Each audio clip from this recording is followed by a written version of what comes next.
How would you differentiate learning and education? Take a moment to think about it, comment below what your thoughts are, or stitch this video if you want to take it further.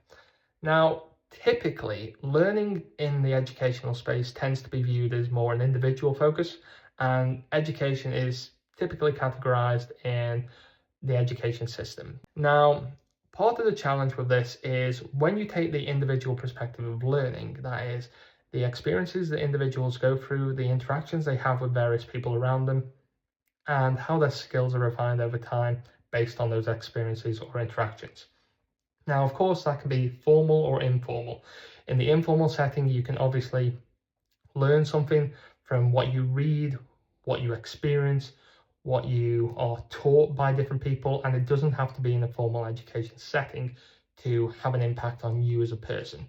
However, when we think about education as a whole, the challenge is because we want to standardize it. Now, there's warts and all and flaws that have come with the education system going increasingly down a standardized pathway.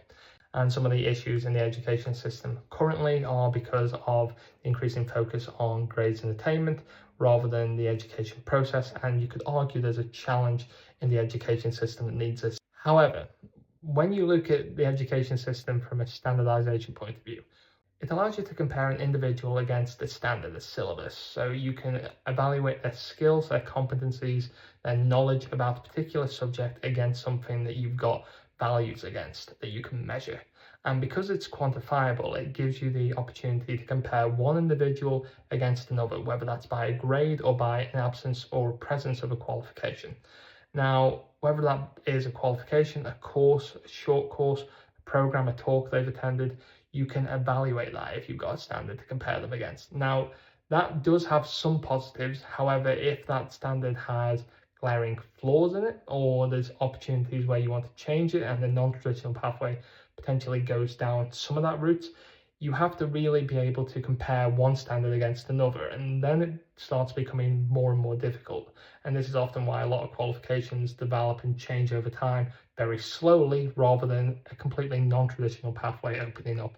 By no means is the education system perfect, but it does afford us some benefits because we can evaluate experts in the field by seeing the various different metrics that we can measure them against. And until we have viable alternatives that can offer potential solutions, this challenge between learning and education is going to persist. But what are your thoughts on this topic?